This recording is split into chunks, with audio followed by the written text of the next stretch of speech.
ओम नमः शिवाय। ओम नमः शिवाय। ओम नमः शिवाय। हिंदू धर्म में भगवान महादेव शिव जी को मोक्ष के देवता के रूप में जाना जाता है। भारतवर्ष में भगवान शिव को पूजने वाले भक्तों की संख्या सैकड़ों में है। वैसे तो भारत में भगवान भोलेनाथ शिव जी के कई मंदिर हैं और धाम भी हैं, जिनमें प्रतिदिन हजारों की संख्या में लोग भगवान शिव जी की पूजा आराधना करते हैं। लेकिन इन सभी शिव मंदिरों में भगवान शिव जी के 12 ज्योतिर्लिंगों का महत्व सबसे अधिक माना गया है। हिंदू महापुराणों के अनुसार इन 12 ज्योतिर्लिंग में भगवान शिव स्वयं ज्योतिपुंज के रूप में साक्षात विराजमान हैं।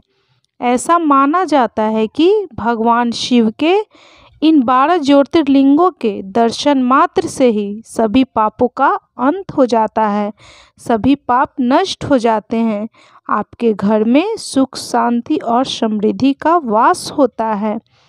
बंधुजनों, आज हम तीसरे ज्योतिर्लिंग श्री महाकालेश्वर जी की कथा सुनेंगे और ये जानेंगे कि इस महाकालेश्वर मंदिर तथा इसके पीछे पौराणिक कथा क्या है।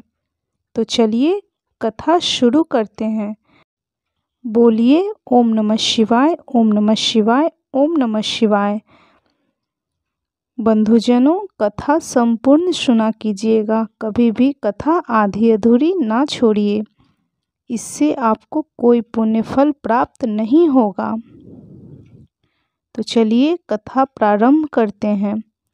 यह परम पवित्र ज्योतिर्लिंग मध्य प्रदेश के उज्जैन नगर में पुण्य सलीला क्षिप्रा नदी के तट पर स्थित उज्जैन प्राचीन काल में उज्जैनी के नाम से विख्यात था। इसे अवंतिकापुरी भी कहते थे। यह भारत की परम पवित्र सप्तपुरियों में से एक है। महाभारत, शिव पुराण एवं स्कंद पुराण में महाकाल ज्योतिर्लिंग की महिमा का पूरे विस्तार से वर्णन किया गया है। इस ज्योतिर्लिंग की कथा पुराणों में इस प्रकार वर्णित है। प्राचीन काल में उज्जैनी में राजा चंद्रसेन राज्य करते थे। वह परम शिव भक्त थे। एक दिन श्रीकर नामक एक 5 वर्ष का गोप बालक अपनी माँ के साथ उधर से गुजर रहा था। राजा का शिव पूजन देखकर उसे बहुत विस्मय और कौतूहल हुआ। वह स्वयं उसी प्रकार की सामग्रियों से शिव पूजन करने के लिए ललायित हो उठा। सामग्री का साधन न जुट पाने पर लौटते समय उसने रास्ते से एक पत्थर का टुकड़ा उठा लिया।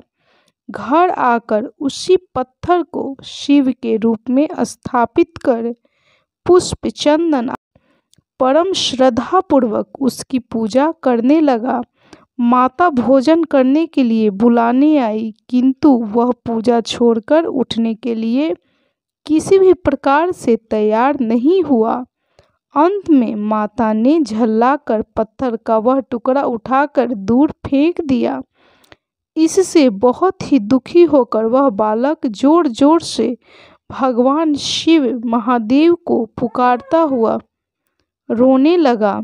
रोते रोते अंत में बेहोश होकर वह वहीं पर गिर पड़ा।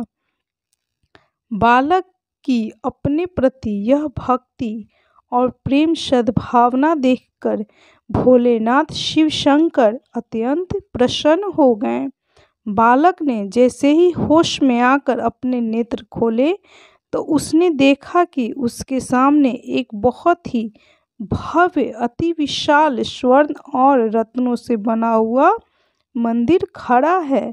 उस मंदिर के अंदर एक बहुत ही प्रकाशपूर्ण भास्वर तेजस्वी ज्योतिर्लिंग खड़ा है। बच्चा प्रसन्नता और आनंद से विभोर होकर भगवान महादेव शिव जी की स्तुति करने लगा। माता को जब यह समाचार मिला तब दौड़कर उसने अपने प्यारे लाल पुत्र को गले से लगा लिया।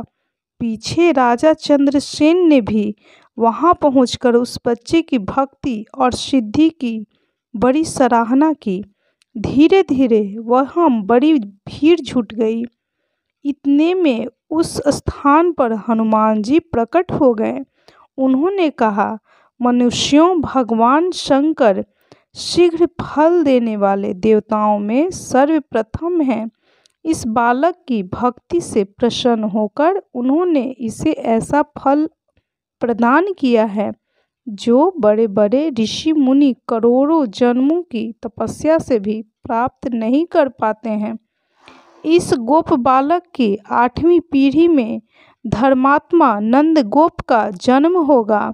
द्वापर युग में भगवान विष्णु कृष्णा अवतार लेकर उनके वहाँ तरह तरह की लीलाएं करेंगे। हनुमान जी इतना कहकर अंतर्ध्यान हो गए। उस स्थान पर नियम से भगवान शिव महादेव की आराधना करते हुए अंत में श्रीकर गोप तथा राजा चंद्रसेन शिव धाम को चले गए। इस ज्योतिर्लिंग के विषय में एक और कहानी बहुत ही प्रसिद्ध है जो इस प्रकार कही जाती है। किसी समय अवंतिकापुरी उज्जैन में वेद पाठी तपोनिष्ठ एक अत्यंत तेजस्वी ब्राह्मण रहते थे।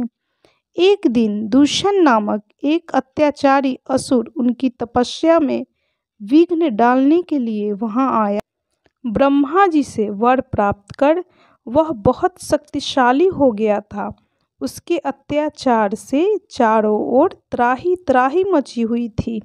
ब्राह्मण को कष्ट में पड़ा देखकर प्राणी मात्र का कल्याण करने वाले भगवान भोलेनाथ शंकर वहां प्रकट हो गए। उन्होंने एक हुंकार मात्र से उस दारुण अत्याचारी दानव को वहीं जलाकर भस्म कर दिया। भगवान वहां हुंकार सहित प्रकट हुए, इसलिए उनका नाम महाकाल पड़ा और इस जगह का नाम महाकालेश्वर मंदिर कहा गया। इसलिए परम पवित्र ज्योतिर्लिंग को महाकाल के नाम से जाना जाता है। तो बोलिए ओम नमः शिवाय, ओम नमः शिवाय, ओम नमः शिवाय। कर्पूर गौरम करुणावतारम संसार सारम भुजगेंद्रहारम सदा वसंतम हृदयारविंद्रे भवम भवानी सहितम नमामि। ओम नमः शिवाय, ओम नमः शिवाय, ओम नमः शिवाय। बंधुजनों, इस कथा को जितना हो सके शेयर कीजिए। यदि आपके द्वारा इस कथा का महत्व कोई और सुनेगा तो उसका पुण्य फल भी आपको जरूर प्राप्त होगा। यदि कथा अच्छी लगी हो तो कृपया लाइक कीजिए, कमेंट कीजिए और शेयर कीजिए और चैनल को सब्सक्राइब करना बिल्कुल भी ना भूलें।